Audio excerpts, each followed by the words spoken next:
¿Cómo les va? Bienvenidos a esta nueva edición de Ventana Emergencia. Nos acompaña un invitado muy especial. Está con nosotros Hugo Coya. Hugo, ¿cómo estás? Hugo es presidente del Instituto Peruano de Radio y Televisión. ¿Lo dije bien? Instituto Nacional de Radio y Televisión de Así Perú. es. Las siglas son IRTP. IRTP, así es. ¿Cómo estás, Hugo? Muy bien, muchas gracias por la invitación y muy contento de estar acá en esta plataforma.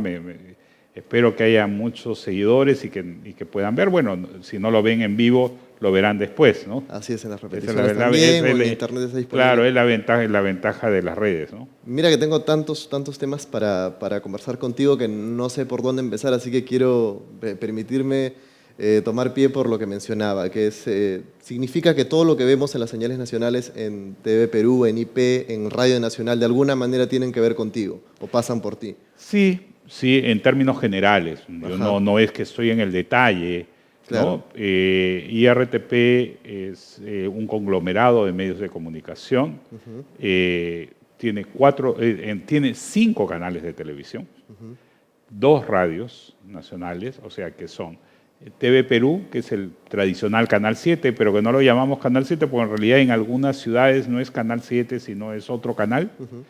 Tenemos el TV Perú analógico, el tradicional, el típico. Tenemos el HD, que no necesariamente repite la misma programación, o sea, el de alta definición. Tenemos el canal para niños y jóvenes, el canal IP, que es el más reciente, digamos, el nuevo miembro de la familia. Tenemos el canal de noticias, 24 horas de noticias, que es el 7.3, TV Noticias. Y tenemos el canal internacional que no se ve necesariamente en el Perú. Se ven por ejemplo, algunas personas que tienen DirecTV lo pueden ver, pero básicamente está destinado a los peruanos que viven en el exterior. Esos son los 5 canales de televisión. Fuera de eso tenemos Radio Nacional y Radio La Crónica, ¿no? Y Radio La Crónica. Es una chamba ardua la que mantienes. ¿Es difícil que no sea o no tenga que ver con lo político? Es muy difícil y bastante complicado. Primero porque, a diferencia de otros países, y eso es algo que yo he dicho ya en varias oportunidades, nosotros somos un medio estatal, no un medio público. ¿Cuál es la diferencia entre un medio estatal y un medio público? Pertenece al Estado peruano, depende del Estado peruano. La forma de nombramiento, en mi caso, y de todo el Consejo Directivo, es a través de los procedimientos del Estado. Lo cual no es una crítica, es una constatación de la realidad. Pero también la autonomía es bastante limitada. Es bastante limitada, a diferencia de lo que ocurre, por ejemplo, con Radio Televisión Española o con Televisión Nacional de Chile, para hablar un poco más cerca, donde los miembros tienen cierta autonomía en el manejo. Y ¿cuál es la diferencia? Por eso hago la diferencia entre medio estatal y medio público. El medio del Estado es el que privilegia o el que da prioridad a la información del Estado. Y el medio público es el que da prioridad al ciudadano, el interés del ciudadano. Pero además tiene una serie de libertades que le permite, como ocurre con la televisión pública en diferentes partes del mundo, realizar una serie de acciones para cubrir muchos de los espacios que no necesariamente la televisión privada tiene. Eso les permite, por ejemplo, hacer coproducciones. ¿Qué ha pasado en otros casos? Claro, en el caso española ha trabajado Televisión Española, y no solo de series que ahora están tan de moda, ¿no? España se ha convertido en una potencia con relación a las series. Coproduce películas. Nosotros no podemos, por ley, ¿no? O sea, podríamos intentar buscando, pero realmente la ley no nos autoriza. Cosa que ocurría antes.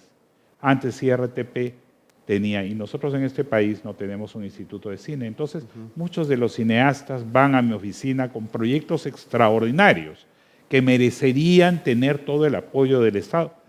Y yo les tengo que decir, mira, me gusta tu proyecto, pero no puedo utilizar recursos de IRTP para eso. Entonces, en el proyecto de ley que está en este momento en el Congreso, que ya ha pasado por comisiones, se incluye y autoriza a IRTP a coproducir películas, que es lo mismo que hace la televisión española, la francesa, la inglesa, la chilena, la argentina, México, ¿no? Y le quedaría no necesariamente dinero exclusivamente, sino recursos, facilidades, y podría permitirnos tener más y mejores películas, ¿no? Sí, y a veces la primera línea para eso de repente es algo que ustedes ya han venido haciendo recientemente, que ha sido darle exposición a películas peruanas, pero también a cortos peruanos que de repente antes no tenían o sea, quedaba en una exposición de festival y nunca más se volvía a ver. Claro, y cortos, pero y tiene un efecto de reproducción. O sea, lógicamente, cuando tú le das ojos, que le llaman, ¿no?, televidentes, o sea, gente que lo ve, obviamente esto tiene un efecto de reproducción. O sea, se reproduce y aumenta la producción. Entonces, el Perú lamentablemente no tiene una industria bastante, digamos, iniciática. Recién estamos, ¿no?, a diferencia de otros países, pongamos el ejemplo de Colombia, que tiene una industria audiovisual que Sólida, en los últimos ¿no?, años pues, nos ha sacado varios cuerpos de ventaja. Y nosotros somos un país que tiene tanta riqueza, tan grandes directores, tan grandes artistas, tan buenos profesionales, que podríamos hacerlo igual o mejor, sin ánimo de simplemente de competir, sino de una constatación. Somos un país de 32 millones de habitantes con una riqueza muy grande intelectual que mereceríamos tener una industria audiovisual que corresponda a esta riqueza, ¿no? Así es. Y este proyecto de ley del que me hablabas y que suena extremadamente beneficioso para contar historias nacionales, ¿quiénes lo están impulsando? Este proyecto ya fue aprobado en la Comisión de Cultura, fue Ajá. impulsado, fue en realidad un gran consenso con cineastas, con actores, con directores. Yo mismo participé con estos artículos dando sugerencias. Fue en realidad un debate de varios meses y se llegó a un consenso donde Es difícil de por sí, ¿no? exactamente, porque lógicamente el gremio cinematográfico tiene sus particularidades. Entonces se llegó a este consenso, se llevó al Congreso, la Comisión de Cultura lo aprobó, pasó por una serie de comisiones y ya está para aprobación del Pleno. Y eso nos permitiría, en el caso de IRTP, apoyar de manera más, no solo con la exhibición, que ya la hacemos de manera limitada, pero la hacemos, sino proporcionar y actuar como coproductores o productores de películas, ¿no? Sí, y volviendo a lo inicial, parte de esta relación que tiene un cargo como el que ostenta usted, depende un poco del gobierno en el sentido de que es el presidente mismo el que nombra el cargo. Exactamente, sí, yo he sido nombrado por una resolución suprema. Sí, me parece que es el 2016 con PPK el Sí, ingreso. claro, con el presidente Kuczynski fui nombrado, salgo en diciembre del año pasado y retomo con la llamada del presidente Vizcarra en julio de este año, ¿no? Este es, digamos, mi segunda gestión, por llamarlo de una manera. Yo supongo que la salida tuya en ese momento tuvo que ver con alguna desconfianza en el entorno político, porque vamos, coincidían con algunas cosas que estaban pasando en el país. Bueno, sí, evidentemente coincidió con una serie de problemas políticos que enfrentaba el gobierno, del cual yo no he escondido mi disconformidad, mi desacuerdo. Y cuando es lógico, tú no estás de acuerdo con algunas cosas, Te vas. lo mejor es irse, ¿no? Y eso es lo que ocurrió, ¿no? Sí, ¿y qué te hizo confiar retornar? Bueno, el desafío, o sea, yo creo que muchas cosas quedaron pendientes por hacer, habíamos iniciado todo este proceso, por ejemplo, de crear los noticieros en Quechua y aymara. lenguas originarias, que hemos ahora aumentado. Tenemos ahora el programa cultural en Ayánica. Hemos aumentado la cantidad y la cobertura en Radio Nacional también de programas en lenguas originarias. Acabamos de lanzar un spot a propósito del Año Internacional de las Lenguas Originarias, donde participan varios de los pueblos originarios en su lengua. Eso me parece muy interesante puntualmente porque significa un cambio de visión en cómo se evaluaba de repente el proceso antes, que tenía que ver un poco con el rating. Si tú estás pensando en hacer lenguas originarias y tal, es porque estás pensando en un Perú completo, por así decirlo, no en una versión reducida, no en una versión Claro, centralista, ¿no? nosotros tenemos que pensar que un tercio de la población peruana Ajá. no habla castellano o lo habla parcialmente o habla compartido otra lengua. Tenemos 48 lenguas originarias, ¿ya? Y entonces, evidentemente, ellos no tienen el espacio que nosotros, los hispanohablantes, tenemos. Nosotros podemos coger un periódico, encender la televisión, tenemos todos los accesos. Pero ¿cómo puedes decir que somos un país unitario? ¿Cómo podemos decir que estas personas están ejerciendo su ciudadanía si el primer requisito para eso es estar informado? Entonces, esas personas no podían o no pueden ejercer su derecho a estar informados, a saber si va a llover, ya no, para no hablar del gobierno, de las acciones de gobierno, si va a llover, si va a venir un huaico, si su selección de fútbol ganó o perdió en su lengua originaria. Entonces, hay algunas personas en este país que lamentablemente son pues ciudadanos de segunda o tercera clase porque el Estado y porque la sociedad y la forma en que hemos construido la sociedad ha hecho de que estas personas estén al margen de todo lo que nosotros conocemos como desarrollo o que creemos es el desarrollo, que es nuestra visión occidental del desarrollo. Porque a veces esa visión de desarrollo, mientras abarque unos cuantos, nos mantiene conformes, pero tú mencionabas esta iniciativa que me parece muy importante, porque a veces, a ver, hasta para ir a denunciar algo necesitas o saber castellano o no, y si de repente no sabes, no puedes ni siquiera contar síntomas a un doctor.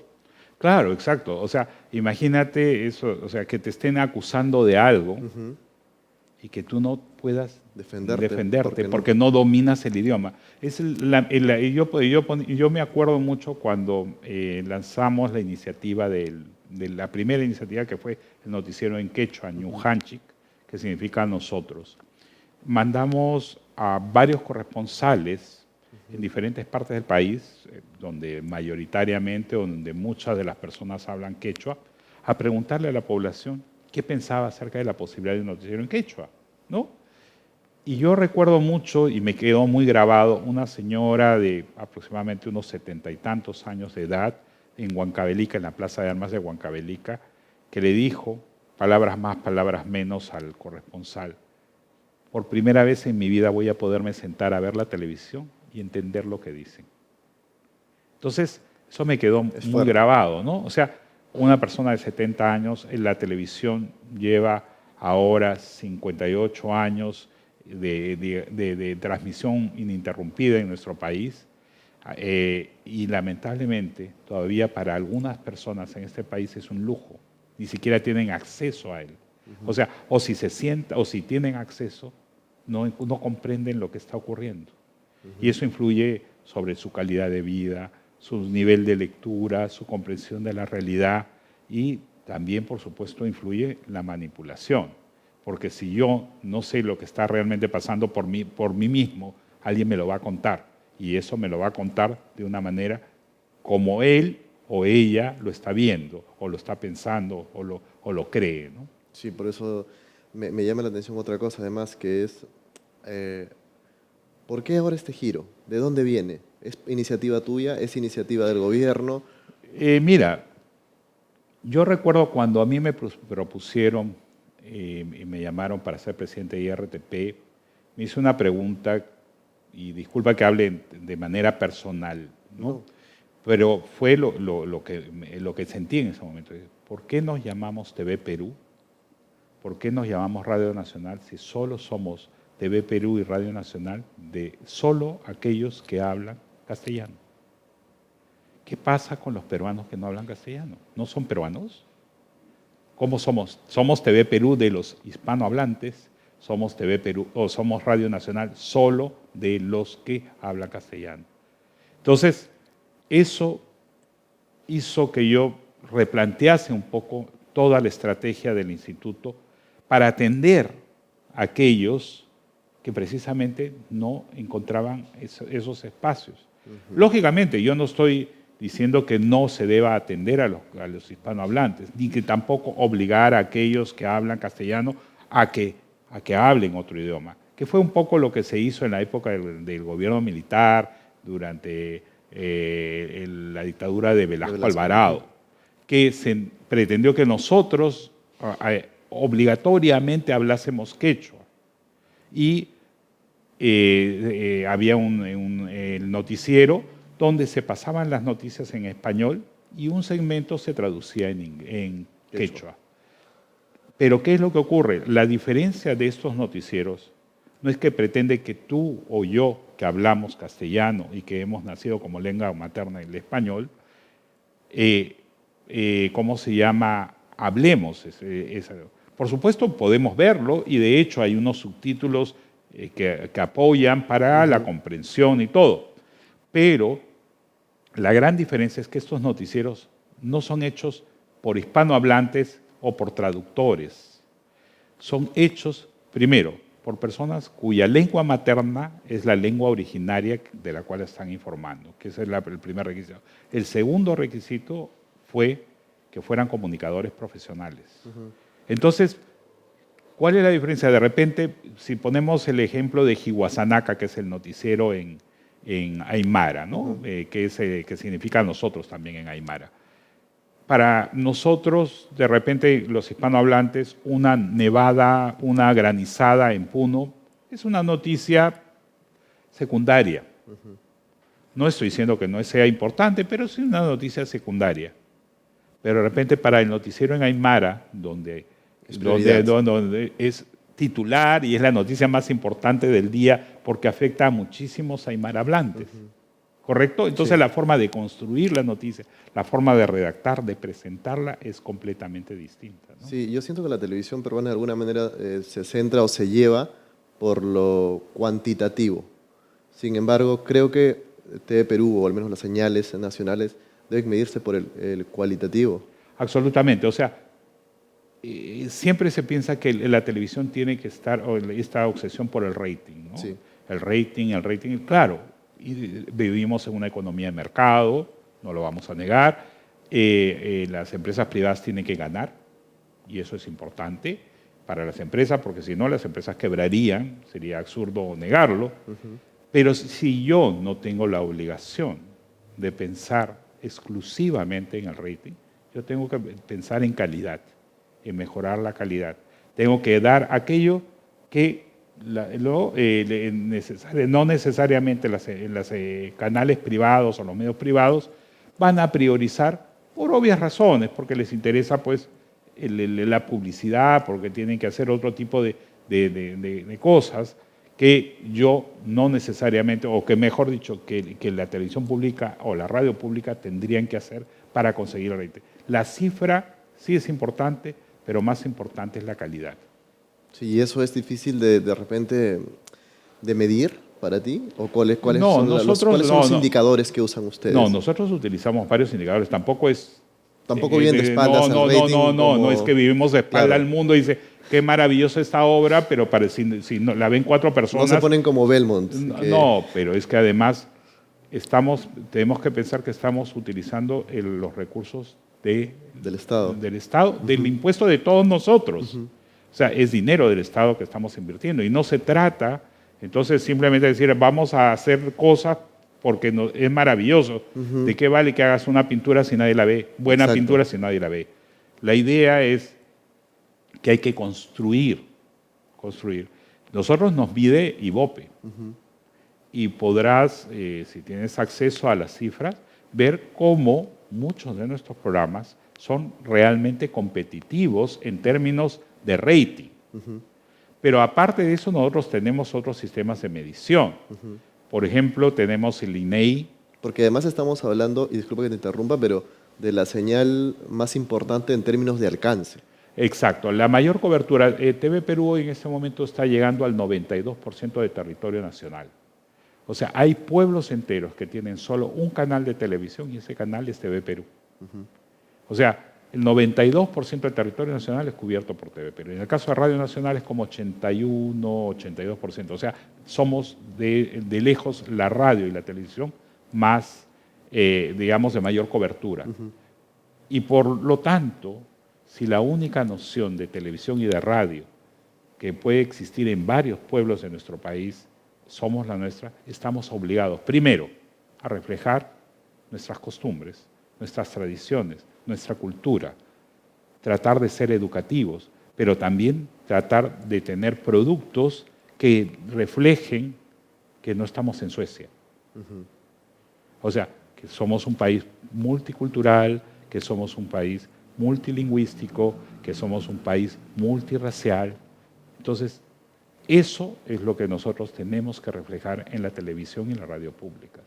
Y hacer esto, a ver, uno tiene la sensación cuando interactúa con las caras del Estado de alguna manera, de que hay mucha burocracia, de que es difícil, de que los procesos son lentos, y te pasa a ti, tienes que lidiar con ese tipo de cosas. Bueno, te hablaba del tema de la televisión pública.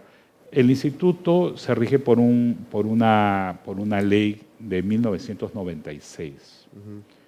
Como comprenderás, la televisión ha cambiado y cambia a una velocidad. Hoy más que nunca, ¿no? En el momento en que se hizo estas redes, ni siquiera estaban ¿no?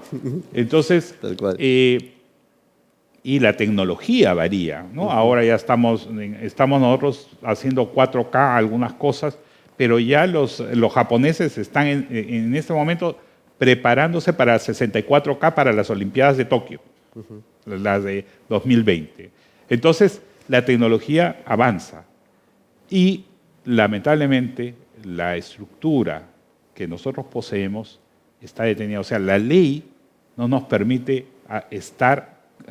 hacer los cambios a la velocidad que demanda un mercado tan competitivo como la televisión y la radio. O sea, muchas veces tenemos que hacer procesos larguísimos. Si tuvieras la cantidad de papeles que yo tengo que firmar diariamente, pero que además que vienen con 20 sellos y que se demoran. Entonces, para hacer una producción como, por ejemplo, la última serie que hemos hecho, El último Bastión, ¿no? Que ya hemos recibido propuestas de algunas plataformas de streaming porque les ha parecido de muy buena calidad, no hubiera podido hacerse. O sea, nos hemos demorado casi 2 años en hacerlo. Yo estoy seguro que la televisión privada, si hubiera tomado el proyecto, lo habría podido hacer mucho más rápido y de repente con mayores recursos, ¿no? Hay un tema a ver, es evidente que no es del todo autosostenible, pero se podría hacer este tipo de canales. Podríamos hablar, por ejemplo, de TV Perú produciendo los contenidos que produce con ingresos que la misma señal genera. Sí, nosotros tenemos una política muy agresiva, muy agresiva con relación a la publicidad. Y de hecho, viene aumentando cada año los ingresos por publicidad. Porque lógicamente eso es un logro no menor, porque no era constante, digamos, en años anteriores ese tipo de salto, ¿no? Claro, si tú ves el canal, vas a percibir que hay una serie de auspiciadores y aumenta más. Más bien, nosotros hemos puesto por política y de respeto al televidente, es que las cortes comerciales no pueden durar más de 3 minutos. Que es la diferencia con la televisión privada. En la televisión privada, algunos canales tienen 10 minutos de comer, te vas a comer, regresas. Te tomas una ducha y siguen en comerciales. ¿No? 10 minutos, 8 minutos, ¿no? Yo he trabajado en varios canales privados. Nosotros, por política, el corte comercial no puede durar más de 3 minutos, por respeto al televidente. ¿No? Entonces, eso nos limita también para las ventas y los ingresos, pero yo prefiero limitar, ¿no? O sea, tú no vas a ver en ningún programa exposición de productos que me los han ofrecido y que sería, pues, muy bien, ¿no? Colocar productos, que son una más caros, marca. ¿no? Eso se vende más caro. Claro, digamos, exactamente. No es romanticismo, es un poco de, oye, este dinero Este programa está hecho con dinero de los contribuyentes. Claro, si me ponen ahí de repente, pero, o sea, en ese momento no hay ese tipo de cosas. Y me parece curioso porque si me dices que no es que falten auspiciadores, sino No, que más bien se tiene que tranquilizar, digamos... no, si- no, tampoco no es que estamos diciendo, no es que no rechazamos hay- auspiciadores, claro, todo lo contrario. exacto. Bienvenidos los auspiciadores y queremos más porque queremos hacer más producciones. Sí, me queda claro, pero de repente si hubiese una flexibilidad en ese sentido, significa, o puedo sospechar de que no es que estos contenidos no se puedan vender, No, no, no, para porque nada. muchas veces nos hacen creer que, claro, apostar por un contenido que privilegie lo cultural o que al menos tenga un enfoque cultural o educativo es inviable en la esfera No, porque nacional, ¿no? mira, muchas empresas, ¿No compartes eso? no, porque yo me reúno con posibles clientes, hay algunos con clientes ya que han firmado, asocian su marca a programas de responsabilidad social, de cultura que no tienen controversia. O sea, a ellos les interesa más un programa de buena calidad que puede reforzar su prestigio, su reputación, y que no necesariamente, ¿no? Va con otro programa que de repente sí puede tener supuesta más audiencia, pero le va a generar algún conflicto con la marca. Y eso también lo miden los propios estrategas de marketing, ¿no? Así es, y parte del hecho de que hoy nos estés acompañando es, porque a mí personalmente me llama mucho la atención, que hay una evolución de contenidos en las plataformas nacionales. O sea, yo he crecido, por ejemplo, viendo TNP, ¿no? Que era un croma antiquísimo, dos Sí. conductores súper aburridos, ¿no? No te sientes, no solamente no te sentías representado, sino parecía un canal de trámite, ¿no? Y hoy tú ves una señal que, bueno, es competitiva. De repente dirás, oye, te comparo con el prime time del 4 y no es significativo de repente ese nivel, pero veo programas que tienen un enfoque mucho más inclusivo, tienes ahora la señal IP que también incluso compra algunos contenidos, pero que se mantienen dentro de determinado objetivo mayor, que es este de ser educativo y no perder esa visión. Pero también hay apuestas nacionales interesantes, como no solamente los noticieros, sino también hace poco encontraba como dos marionetas, Rigoberto, Martín y Rigoberto, si no me equivoco es el Sí, nombre, sí, claro. e invitan a los niños, a los chicos, A reflexionar. a reflexionar a través de propuestas filosóficas simples o que de repente no les involucra mayor, vamos, no es denso si quieres, pero sí involucra este pensamiento, ¿no? Como despertar a los chicos, promover el pensamiento crítico, que es algo en lo que yo creo bastante, ¿no? ¿Cómo surgen estas iniciativas? ¿Cuál es el proceso? ¿Vienen de ti o tú tienes una apertura No, hacia no, no, no, no, productoras? no, no. Hay un equipo, yo trabajo con, Seguro. con muchos productores y sería pues egocéntrico de mi No, parte decir seguro. de que todas las iniciativas parten de mí. Sí, me Yo soy más bien refería... la cara más visible de Sí. todo un equipo y todo lo que se ha hecho en IRTP no sería posible sin el equipo. Por supuesto, y ahí, de hecho, iba a ese punto. ¿Cómo se arma este equipo? A ver, yo veo iniciativas de este corte en distintas partes del Perú, en canales de YouTube, ahora los veo bastante, he entrevistado a muchos de ellos, y de repente dices, oye, estos chicos necesitan un poco más de luz, ¿no? Y veo que TV Perú puede ser un buen espacio para este tipo de propuestas, ¿no? Claro, o sea, mira, nosotros tenemos un equipo bastante interesante de gente que es, primero, una política que tenemos y que yo siempre, digamos, como filosofía del instituto es no nos cerremos a nada. Ajá. O sea, política de puertas abiertas en el sentido de si tú tienes una buena idea y tú vienes y nos haces una exposición y nos convences de que tu idea merece llegar a la pantalla o ser escuchada a través de la radio, y es interesante, creativa, novedosa y aporta, y tiene un aporte a la sociedad, bienvenido. Haremos todo lo posible, dentro de nuestras posibilidades, a la redundancia, para que esta se haga realidad. Entonces, así, por ejemplo, hemos hecho Ciudad Jardín, que es un dibujo animado, el primer dibujo animado hecho 100% en el Perú. Vinieron dos productoras de gente muy joven, a decirnos, mira, tenemos una idea, queremos hacer estos dibujos animados, ¿qué posibilidades hay de poderlos hacer con ustedes? Presentaron la exposición, nos contaron, vamos, hagámoslo. Y lo hicimos, ¿no? Y así esta Ciudad Jardín se estrenó, ha tenido un éxito, ha ganado ese año ha ganado el 4º Festival Internacional del Audiovisual para Niños en Chile, ¿no? Con la votación del público chileno, o sea, un premio internacional, y ya tenemos propuestas para la compra de Ciudad Jardín y poderlo exhibir en otros países. Que es una prueba más de que este tipo de contenido sí funciona. Claro. Sí, y además, a ver, me llama la atención también el hecho de a dónde pueden llevar las historias que se encuentran acá, ¿no? Porque El Último Bastión es una historia muy nuestra también, pero en general los programas que estamos viendo en TV Perú son relatos peruanos, son relatos que nos identifican a todos en historias que de repente ya se están alejando de lo que ya está tan trillado y tan explotado hasta el cansancio por otras señales, ¿no? Claro. Nosotros buscamos contenidos alternativos. Por ejemplo, mira, acabamos de comprar un formato de la BBC. Y un formato de BBC que es un programa concurso. Muy interesante, que ha sido un éxito en varios países. Y ese formato lo vamos a hacer.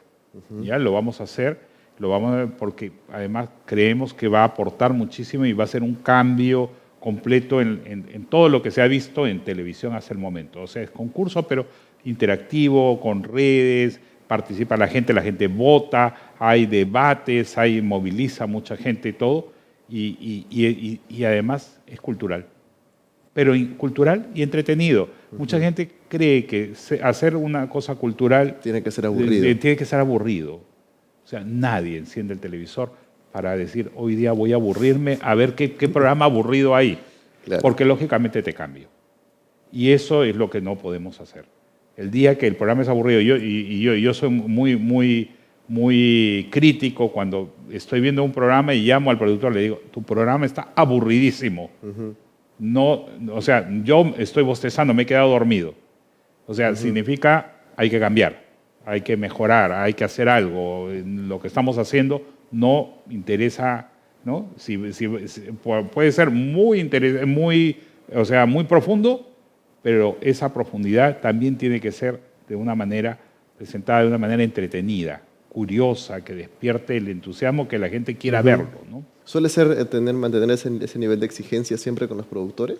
Bueno, que te lo digan ellos. Que te lo digan ellos, ¿no? Y te lo consultaba particularmente porque de repente gente no sabe, pero tú también eres profesor, eres docente en la Universidad Católica. Sí, correcto. Y también he sido productor y soy productor todavía. O sea, he participado en la producción del Último Bastión, aunque mi parte de producción ha sido menor, muy pequeña, pero yo participo, aunque mi crédito no aparezca, en alguna de las producciones.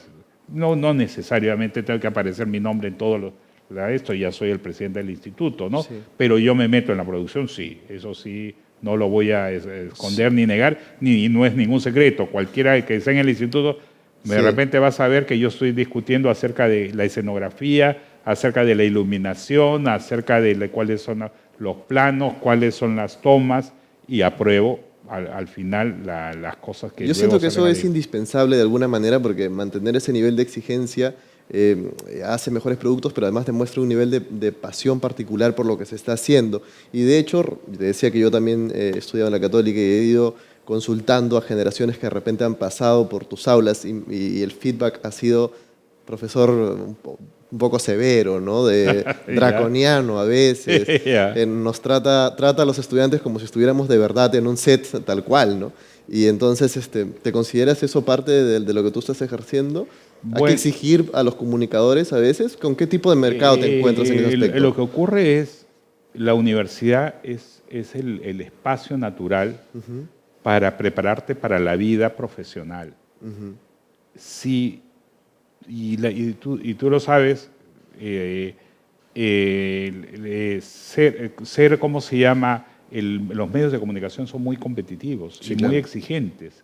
Entonces, si tú no recibes una formación lo suficientemente buena que te prepare para ese mundo al cual vas a enfrentar después que salgas de las aulas, entonces sales pues con un mundo idealizado, idílico, que no es la realidad. Sí, claro. Y yo en ese sentido sí me enorgullezco de que muchos de mis alumnos que tomaron mis cursos luego se han vuelto grandes profesionales y están en medios de comunicación y en la televisión. Y me los encuentro como colegas ya ahora, ya como colegas porque son productores o porque son conductores o porque son reporteros y todo, ya los trato como colegas, ¿no? Y entonces discutimos ya en el nivel de colega.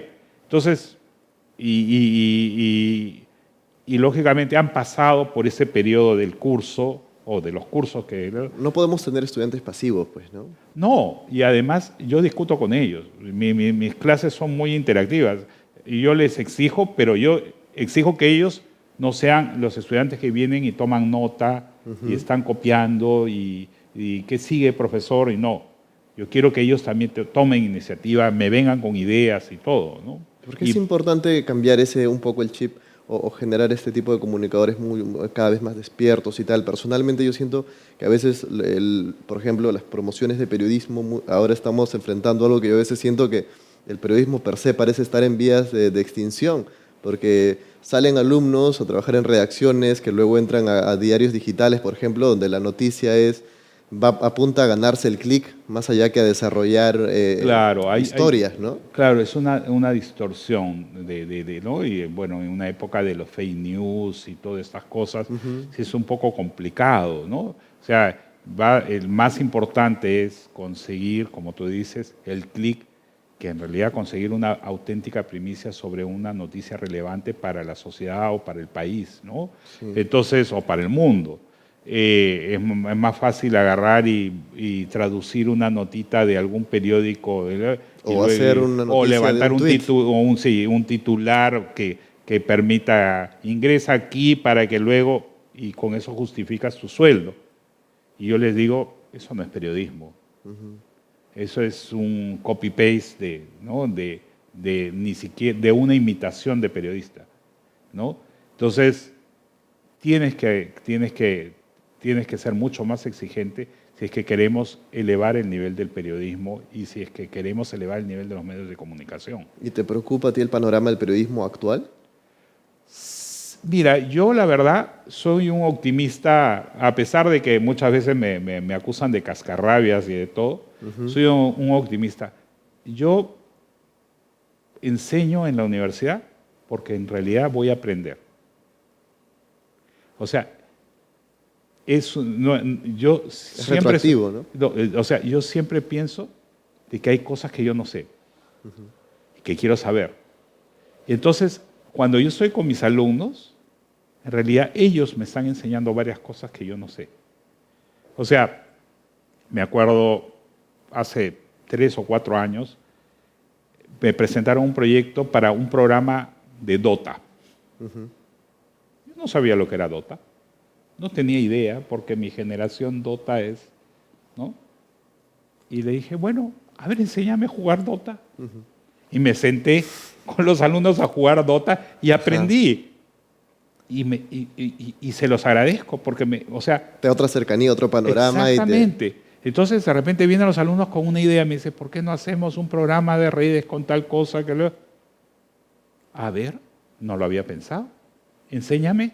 ¿Cómo lo hacemos? A ver, y yo me siento con ellos y al final resulta de que la idea de ellos es viable, es interesante, es una nueva forma. Entonces, hay una retroalimentación. Sí.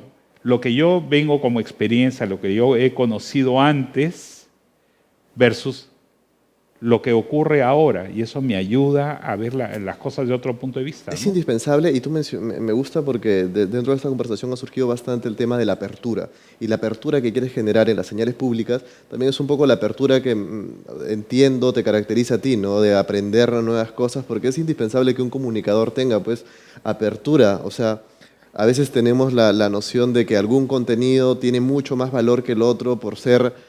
De repente algo por ser cumbia tiene menos valor que algo que tiene que ser música clásica o tal, ¿no? No, oye, o puede ser rock, o es pop, yo valoro, o sea, todas las posibilidades.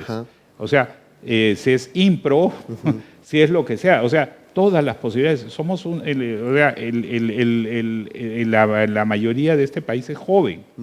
Entonces, ¿por qué yo que soy viejo ahora ya para la edad, para el país, voy a ser más cerrado? Al contrario. Si no, voy a perder, o sea, me voy a quedar parado en medio de la carretera mientras que el país sigue avanzando y estoy caminando hacia otro lado. Al contrario, yo valoro y por eso estoy sentado y me siento con mucha gente joven que me viene y me dice, no, Hugo, mira, yo no estoy de acuerdo con esto, yo pienso, y yo más bien los estimulo a que cuestionen las cosas que yo digo, lo que pienso, y me hacen pensar y decir, no, mira, estás equivocado, acá no deberías hacer eso, ¿por qué no hacemos esto? Eso parece ser el antídoto contra el tan llamado pensamiento binario, ¿no? Que a veces ahora es tan marcado o de alguna manera nos lleva en distintos escenarios, ¿no? Claro, absolutamente. No nos guía por un pensamiento de que si no eres A tienes que ser B, o si no eres blanco tienes que ser negro, y nos alejamos un poco a veces de los grises, que es donde hay mayor riqueza, ¿no? Absolutamente, o sea, la pluralidad de las ideas es clave para para desarrollarnos como seres humanos. O sea, yo no soy una persona que piense que esto es la única verdad. O sea, pues, es cierto, en un mundo tan complejo, donde las cosas van cambiando de manera tan vertiginosa, mi verdad puede ser porque es mi punto de vista, ¿no? Siempre hablo de esto de algo que aprendí en la universidad, pero que se aplica, que es las formaciones imaginarias. O sea, la realidad puede cambiar dependiendo del lugar donde te encuentres. O sea, yo estoy sentado aquí. ¿No? La perspectiva, exactamente. Yo estoy sentado aquí y te estoy mirando a ti de una manera, ¿ya? Pero la perspectiva que tú tienes de mí es completamente diferente y la perspectiva que tiene el público que nos está viendo es otra, ¿no? Y está mirando cosas que nosotros no estamos viendo, o que yo no estoy viendo, o que tú no estás viendo. Entonces, para cada uno de nosotros, eso modifica la perspectiva de los hechos, ¿no? Y la forma de valorarlos también, ¿no? Hablabas de la edad que tienes a partir de toda esa experiencia que has acumulado, y me llama la atención algunos pasajes que has tenido tú en tu carrera. Por ejemplo, de repente la gente no sabe, pero tú has participado en las etapas iniciales de CNN en español. Sí, correcto, sí. ¿Puedes contarnos cómo llegaste ahí? Me parece algo sui generis, ¿no? Bueno, mira, en realidad eso fue mis pinitos en televisión. Yo estudié en la Universidad de Lima, estudié Ciencia de la Comunicación y ingresé a trabajar en una agencia de noticias que ya ahora es bastante pequeña, pero en esa época era la mayor agencia de noticias del mundo, se llamaba la agencia UPI, United Press International, una agencia americana.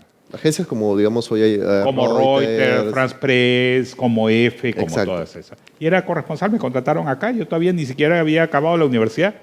Fui uno de los primeros periodistas que usó computadora. Y me contrataron porque usaba computadora, porque resulta que los otros usaban la máquina de escribir.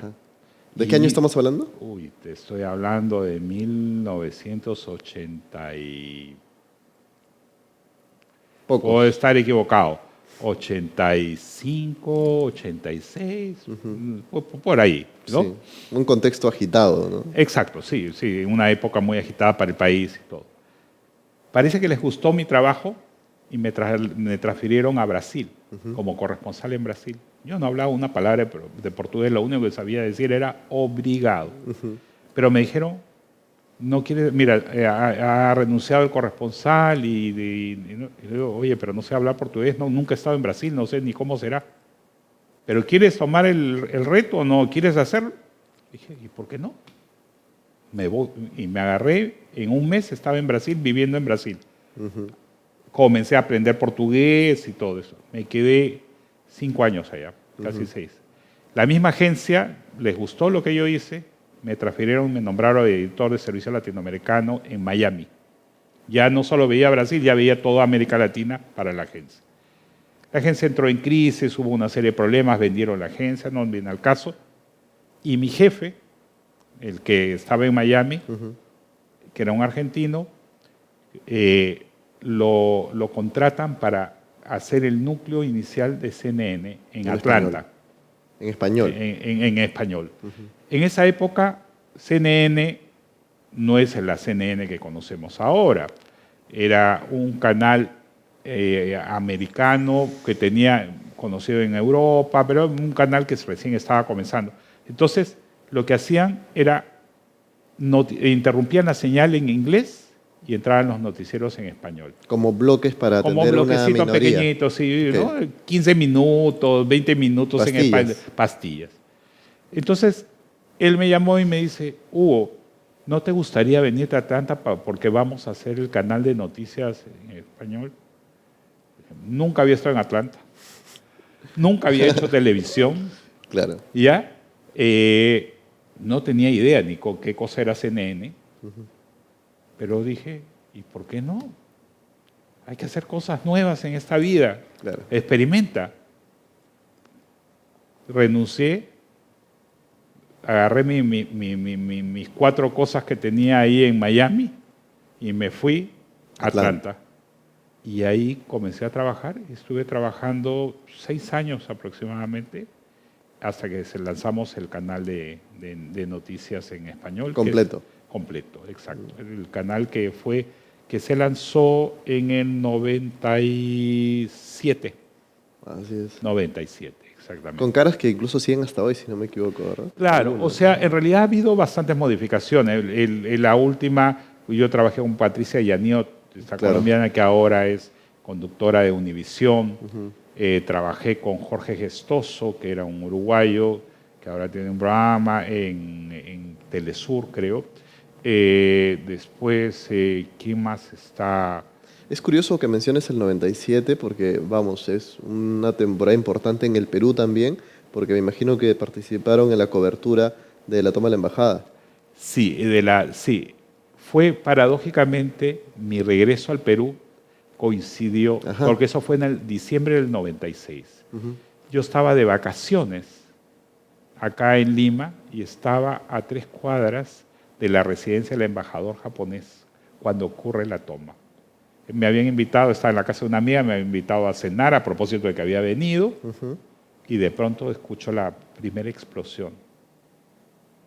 Estridente, a 3 cuadras. A 3 cuadras, estaba muy cerca, muy cerca. Y he salido de la casa de mi amiga y me he ido corriendo para averiguar qué había pasado. Y me encuentro con la policía que me dice, no puede pasar, han tomado de rehenes al presidente Fujimori. Yo me quedé, pues imagínate, periodista, ¿no? Regresé corriendo, en esa época todavía los celulares eran estos ladrillos gigantes, era una cosa bien rara, casi no habían en el Perú. Me fui a la casa de mi amiga a 3 cuadras corriendo y llamé a Atlanta a contar lo que acababa de pasar y me pusieron al aire. Yo fui en ese momento el primer periodista que dio la noticia afuera, porque no se sabía. Claro. Me acuerdo, era diciembre de 1996. Entonces di la noticia. Diciembre, tú te lanzaron al aire. Al aire, enlace telefónico desde Perú. Claro, exacto. Claro, confirmé de que el presidente Fujimori no estaba, era una información equivocada, pero estaba su familia ahí. Estaba su familia. Y de ahí me fui quedando, hice toda la cobertura hasta que ya llegó el equipo completo, vinieron desde Atlanta, vinieron de Buenos Aires, vinieron de México y estuvimos 4 meses hasta el 22 de abril de 1997. Y te quedaste encabezando el equipo los 4 meses. Exactamente, porque además yo era peruano, el único peruano del equipo. Lógicamente todos eran extranjeros, americanos, ¿no? O sea, estadounidenses, entonces lógicamente tenían que... el único peruano que les servía de enlace, que conocía quién era quién y todo, ¿no? Y explicarles la realidad. Vaya retorno. Sí, pues. Sí. Vaya retorno. Y este tipo de anécdotas a ti te ha permitido, en general, más allá de este suceso puntual, ir acumulando historias interesantes, ¿no? Porque no tienes pocas publicaciones en libros. Sí, tengo 6, 7 libros ya publicados. Y cada uno, hay uno particular, a ver, para dividirlos un poco, si tuviésemos que hacer categorías, hay uno que trata sobre el periodismo, o sobre la televisión, perdón, en Perú, que es algo que si no me la memoria no me falla, pocas veces explorado, ¿no? Generalmente para hablar de televisión peruana tenemos que acudir a bibliografía extranjera. Sí, es cierto. ¿No? Sí, ese es un libro que me pidieron hacer en la Universidad Católica, que lo Ajá. he editado por el Fondo Editorial de la Universidad Católica, que se llama El periodista y la televisión, Ujú. que habla un poco de la realidad peruana, los términos que usamos en el día a día, en la vida, en la televisión peruana, ¿no? Porque el Desde gran explicar qué es problema, el BTR, ese tipo de claro, cosas. exacto, o sea, hay una serie, hay jergas Ujú. y modismos y cosas, porque todos aquellos que enseñamos televisión en las facultades de comunicación siempre tenemos el mismo problema. Teníamos que recurrir, ahora ya hay muchos más libros, Sí. mayor bibliografía peruana, ¿no? Pero tenemos que recurrir a libros extranjeros con términos extranjeros hablando de realidades Que extranjeras de repente acá no se usaba. que no se usaba. Entonces tenías que adaptarlo, ¿no? Sí, eso es importante. Y los otros libros, bueno, son entre ficciones e historias que tú has ido recogiendo de distintas categorías. A ver, hablemos de una que me llama la atención, que es un libro que tú construyes a partir, y de nuevo viene esta apertura que tienes, de historias que recoges a través de redes sociales o que de contactos que vas armando a través de redes sociales y te permite a ti identificar peruanos que habían, bueno, perdido la vida en la Guerra Mundial. Ah, ya, la Segunda Guerra Mundial, te Sí, refieres a Estación Final. así es. Bueno, eso fue mi primer libro, que ya tiene 10 ediciones o Ujú. algo así. Fue lanzado en 2010. Y comienza porque yo visito, a mí me gusta viajar mucho, viajo Ujú. al campo de concentración de Auschwitz a conocerlo Ujú. en el 2004 Ujú. y allí descubro que había peruanos que habían muerto en los campos de concentración. Yo no sabía. Quise hacer un Algo que reportaje. se ignoraba porque de repente acá asumimos que nuestra participación ahí fue bastante neutral y Claro, no, casi... Sí, Perú era claro. un país neutral. Entonces, lo que hice fue, se venía un aniversario de la guerra y me propuse buscar a los familiares de estas víctimas, Ujú. pensando en mi creencia, la creencia de que en realidad esta era una información que yo no sabía, pero que los historiadores, algunos... Claro, de repente tú habías obviado, pero de repente Claro, claro, sí. ¿no? Ujú. Y de pronto eh, descubro que no se había investigado. Y eso es un resorte que me hace durante 5 años ponerme a investigar y que concluye con la publicación de este libro, Estación Final, Sí. que me ha dado Satisfacciones, me imagino. tantas satisfacciones. Hay una documental que se ha hecho sobre uno de los personajes, de una de las personas que están allí. Tengo propuestas se ha vendido los derechos a una productora para una película, Ujú. una productora de Hollywood.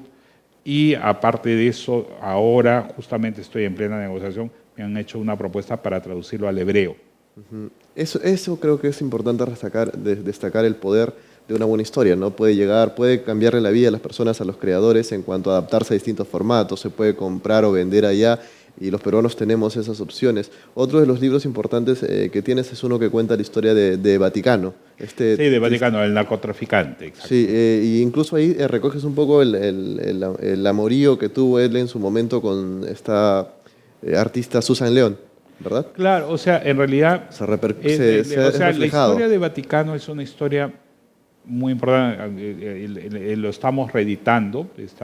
Sí, Aprovecho el comercial. sí me decías. El 28 de enero, perdón, de febrero, pero ya está en las librerías la nueva edición. Ajá. Pero el 28 de febrero lo voy a presentar formalmente. Es la historia de este hombre que fue uno de los más importantes narcotraficantes de fines de la década de los 80, principios de los 90. Digamos, es como nuestro Pablo Escobar, por Es así nuestro decirlo. Pablo Escobar, con la diferencia de él, no hay ninguna prueba real de que él haya asesinado a alguien Ujú. o que haya matado a alguien.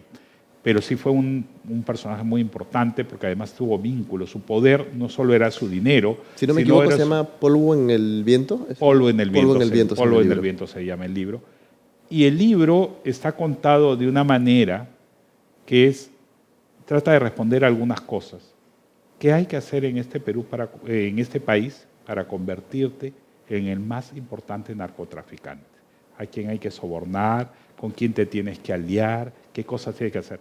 Pero además fue una persona muy singular, porque además se creó una identidad secreta, ¿no?